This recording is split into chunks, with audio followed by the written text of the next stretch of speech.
Hello students, welcome all of you once again. Today we are going to start our new chapter in moral science, that is Paramveer Chakra winner Shekho.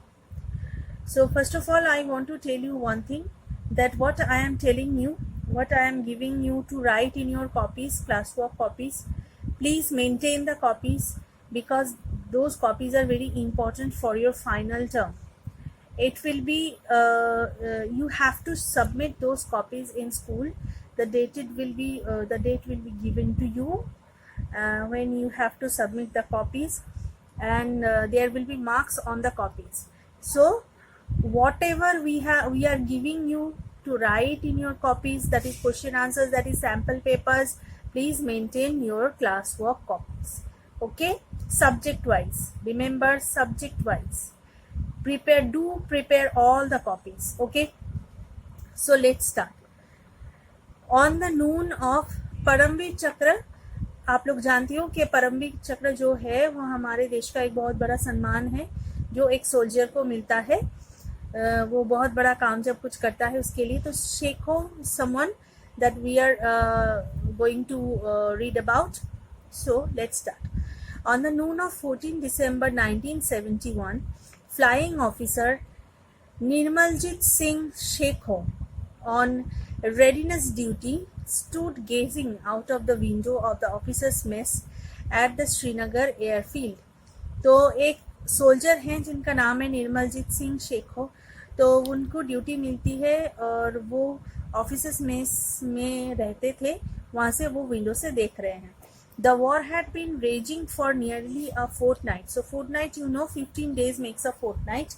Indian pilots defending the Kashmir Valley had been fighting off repeated waves of infiltrating enemy aircrafts with great valor and cleverness. So the army was fighting against the enemy with their pomp and gorgeousness and their courage.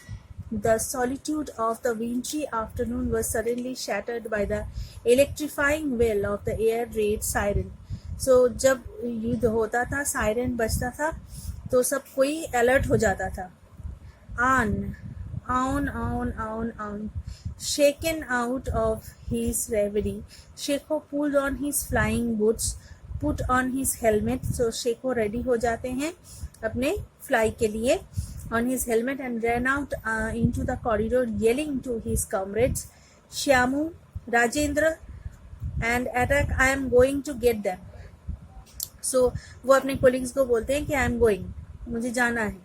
शेखो mounted his motorcycle and kicked it to a roaring start. So अपनी motorcycle को start करके चल देते हैं। Meanwhile a squadron of 6 enemy sabres in arrowhead formation rode past. Flying over the barracks, the sabers split up, 4 heading for the airfield and 2 after performing graceful loops. So they were trying their best with their air forces to defend the enemies. Returned to bomb the barracks. Seeing the enemy coming back for a kill, Shekho jumped off his spluttering motorcycle and braced himself against a pillar to his left. So he was trying to escape from the bombing. It was just as well he did so, for the 2 sabers picked off his vehicle with a short burst of machine gun fire as they headed for the hangars. तो fighter planes जो है वो जा रहे थे, तो शेखो उनको दिख गए थे, मतलब they spotted someone with in motorcycle and they tried to fire that soldier, and Shekho escaped himself by hiding behind a pillar. By now, the 6 sabers had spread out all over the airfield. So sabers, that means the fighter planes of the enemies, they went everywhere. Before Shekho's horrified eyes, hangar number 5, sheltering 7 Nats and assorted personnel, went up in a puff of thick smoke. So smoke of fire. They were bombing on the airfield, and that is why smoke were engulfing the entire airfield. Ducking behind the 4-foot high lying wall, he crept forward cautiously, often stopping to ascertain the enemy's position On reaching a small wicker gate in the hedge, he sprinted towards the tarmac. By then the enemy besides demolishing hangar number 5. तो हम लोग को समझ में आ रहा है कि जो एयरप्लेन्स है एनिमीज का, वो जो हम लोग का जो एयरफील्ड है हैंगर नंबर 5, 4, 3, दैट मीन्स वो जगह है, मतलब एयरफील्ड के जो प्लेसेस है उसको डिवाइड किया जाता है कि कहाँ से कौन सा फाइटर प्लेन है जो छूटेगा वहां से. तो एनिमी प्लेन्स जो है वो आ रहे थे और डिस्ट्रॉय कर रहे थे सारे हैंगर्स को. Okay, so demolishing hangar number 5 had succeeded in rendering 4 of the 10 planes on the tarmac non-operational and were advancing towards the control tower. So enemy planes जो थे वो control tower की तरफ बढ़ रहे थे. Just as Shekho reached the communications wing, 3 sabers zipped past at the treetop level to avoid radar detection. Raider से detection ना हो जाए इसलिए वो लोग थोड़ा दूर से जा रहे थे. Crouching he gazed at them as they came back to strafe the airfield. The commanding officers veranda came crashing down behind him. तो शेखो जो है वो अपने सामने देख रहे थे कि कैसे सब कुछ टूट रहा है, गिर रहा है, बॉम्बिंग से सब कुछ खराब हो रहा है. Window pane shattered as bullets sprayed the places. So they were firing enormously on the airfield and the control room and the officers' buildings everywhere. Shekho swore under his breath. Something had to be done. कुछ तो करना पड़ेगा. And first, but how would he ever cover the 300 meters to his net without being sprayed with bullets? तो उसको जाना था जहाँ पे उसका प्लेन है, वो जहाँ पे पहुंचेगा तो 300 meters उसको जाना है. तो उसको तो डिटेक्ट कर लिया जाएगा, बुलेट्स बरसाए जाएंगे, तो कैसे पहुंचेगा वो. Praying fervently, the pilot bravely dashed across grassy patch. तो घास की तरफ से, मतलब जहाँ पे झाड़ी वगैरह था, तो वहां से होते हुए वो जाने की कोशिश कर रहा था. There cowering beneath the wing of his aircraft was Sarwan Singh, the mechanic. Everything okay? Shekho asked, climbing up the ladder. तो वो वहां से जाते हुए पहुंचा तो मैकेनिक था उसका प्लेन का जिसका नाम था सरवन सिंह. तो उसको पूछा कि सब कुछ ठीक है. वो लैडर से ऊपर उठ रहा था अपने प्लेन की तरफ. Sarwan nodded, stammering, B but sir you can't take off it's, you can't fight them alone. आप अकेले नहीं जा सकते, आप अकेले उन लोगों के साथ, इतने सारे के साथ कैसे फाइट करेंगे. You know this is a real story. Sekhon with one leg already on the cockpit looked over his shoulder. Can't, he shouted above the din. Can't, I never learned such a word. Can't, नहीं कर सकते, ये word मैंने कभी सीखा नहीं है. ये वर्ड मेरे मतलब डिक्शनरी में नहीं है. Working against time, he revived up the engine as the sabers flashed past again. तो फिर से sabers दिखाई देने लगी. Sabers, that means the fighter planes of the enemies, leaving devastation in their wake. He undertook a quick check of the net's various systems. Suddenly, the 2 nets parked on his left burst into flames. उसके पास ही में 2 nets जो fighter plane थे वो थे जिनके ऊपर bombing हुआ तो वो बर्स्ट कर गए. And Sarwan Singh, struck by shrapnel, jerked forward spasmodically. Hurry, Sarwan, hurry! Yes, control tower. This is 10877 requesting permission to take off. तो वो अपने कंट्रोल टावर के साथ कांटेक्ट करने की कोशिश कर रहा था शेखो, और वो अपना नंबर बताते हुए परमिशन मांग रहा था कि मुझे टेक ऑफ करना है. Clenching his teeth against the pane with a bloodied hand, Sarwan lowered the canopy and gave the thumb up signal. तो उसको लगा था सरवन सिंह को, तो वो खून से लथपथ होते होते ही उसने सिग्नल दिया. Raising a trembling hand, he saluted and toppled off the ladder. तो उसने लैडर को हटा लिया और सैल्यूट किया. Shekho, casting a quick glance at his faithful mechanic, saw him spread eagled on the ground. उसको sorry 10877 10877, are you receiving me? Crack the control tower. Control tower से आवाज आया. All clear, you may take off. All the best, आप take off कर सकते हैं. तो उसको लक विश किया good luck. With a last look at Sarvan's corpse, Sarvan का डेड बॉडी वहाँ पे पड़ा हुआ था. Chekhov willed his aircraft in line for a quick takeoff. Above him, vapor trails crisscrossed, forming intricate patterns as the sabers swooped like hawks. तो उसके ऊपर से enemy planes जा रहे थे crisscross करके. Their mechanic guns spitting fire.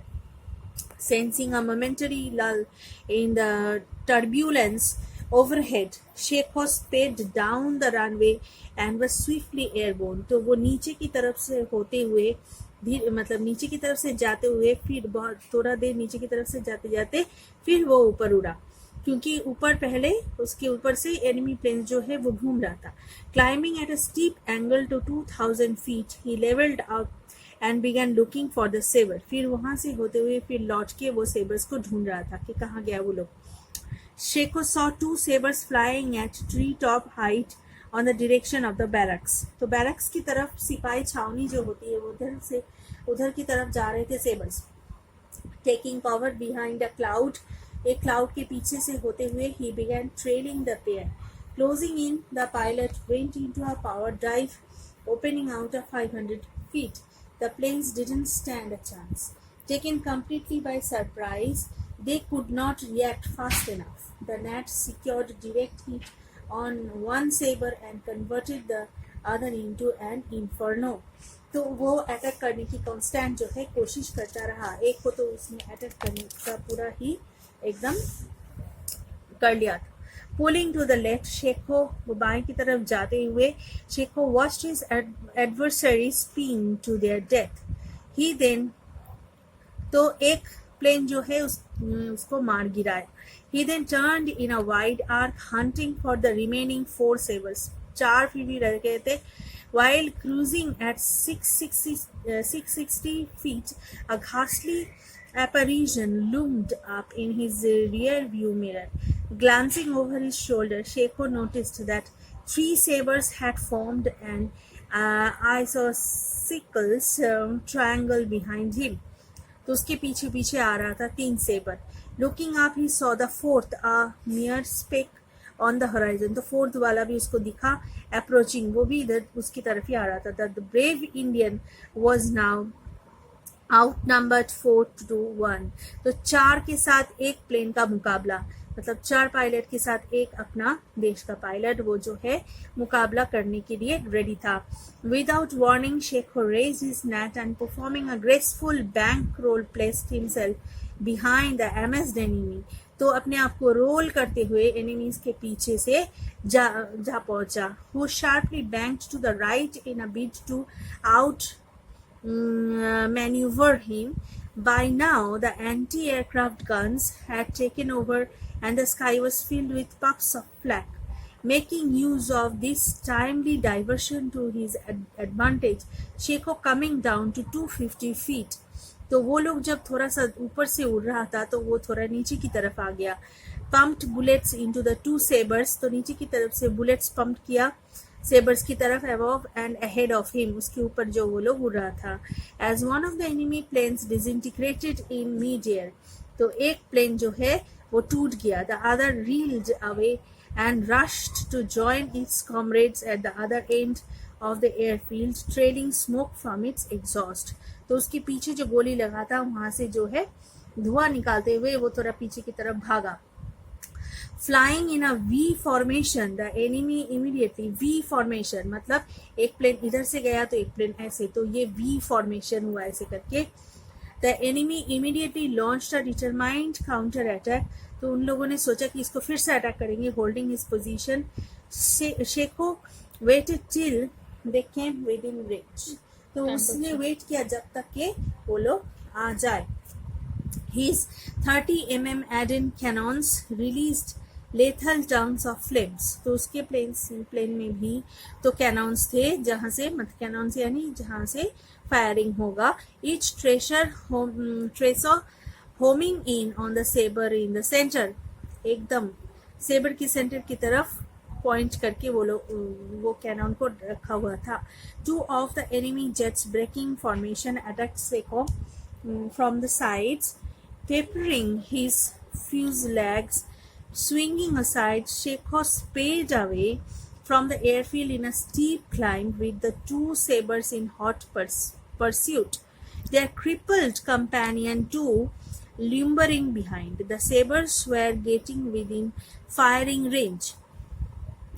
Pursing his lips, Shekho dived 200 feet and flipping on his back. तो उसने डाइव किया, tried to rise up behind the enemy, but this maneuver failed him this time. तो उसका जो ये कोशिश है, ये कोशिश थोड़ा सा काम नहीं आया. Having already anticipated it, one of the sabers spinning around fired salvo after salvo into the Nat's now exposed belly. तो वो लोग जब नीचे की तरफ आया तो नेट्स यानी हमारी शेखो की जो प्लेन थी उसके बेली की तरफ बेली दिखने लगा, मतलब प्लेन का बेली.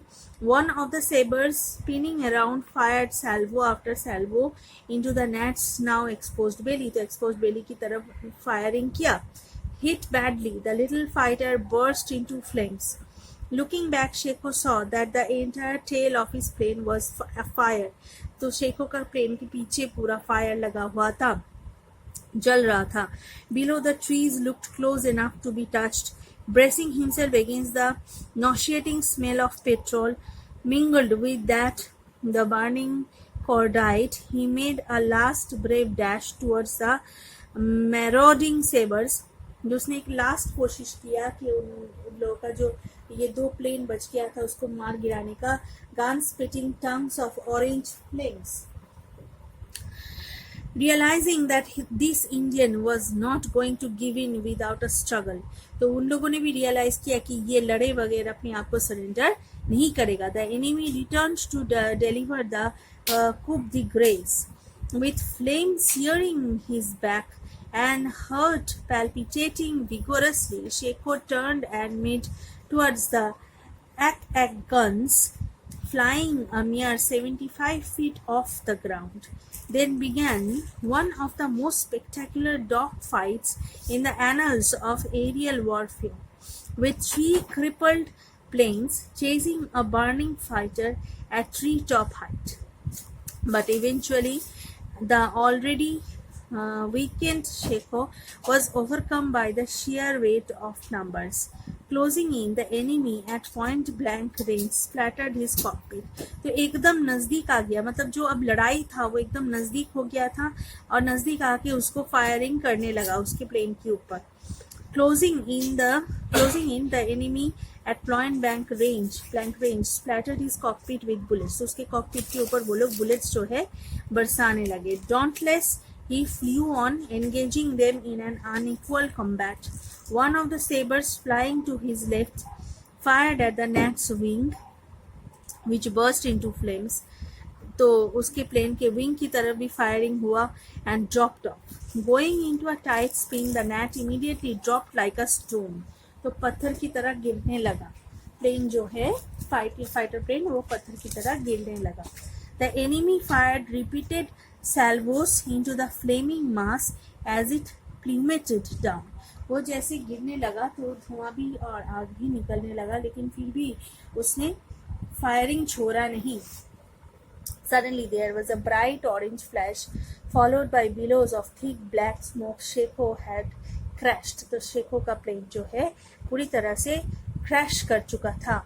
The relieved enemy pilot slowly swung round in the homeward direction. तो enemy planes जो बच गए थे वो अपने homeward direction की तरफ जाने लगे. वो लोग को बहुत आनंद था कि वो लोगों ने इंडियन आर्मी की जो मतलब इंडियन फाइटर प्लेन को गिराया था इसके लिए. But they never got back, for our ground men picked them off one at a time. Thus moon, लेकिन वो लोग लौट के फिर नहीं आए क्योंकि शेखो ने जो जबरदस्त फाइट दिया उन लोगों के अगेंस्ट में, एक प्लेन 5 प्लेन के मुकाबले जैसे फाइट किया, तो वो एक बहुत ही हीरोइक एक्ट था. The heroic death of flying officer Nirmaljit Singh Sekhon, ये बहुत ही बड़ा बलिदान था और इनसे उन लोगों को सीख मिल गई थी कि ये लोग अभी चौकन्ना हो गए हैं और हम लोग अगर जाएंगे तो हम लोगों को ये लोग छोड़ेंगे नहीं. The Sublime heroism, supreme gallantry, ये जो साहसिकता की जो काम है, ये जो हीरोइज्म है, ये हमारे लिए सीख है। देशभक्ति, देश माता की तरफ ये जो अपना त्याग, ये बहुत बड़ी चीज़ है। Flying skill and determination displayed by flying officer Sekhon in true air force tradition won him a Param Vir Chakra. तो उनके डेथ के बाद उनका मतलब वो तो वहाँ पे शहीद हो गए, तो आफ्टर हिज डेथ उनको परमवीर चक्र मिला, the highest gallantry award of the country.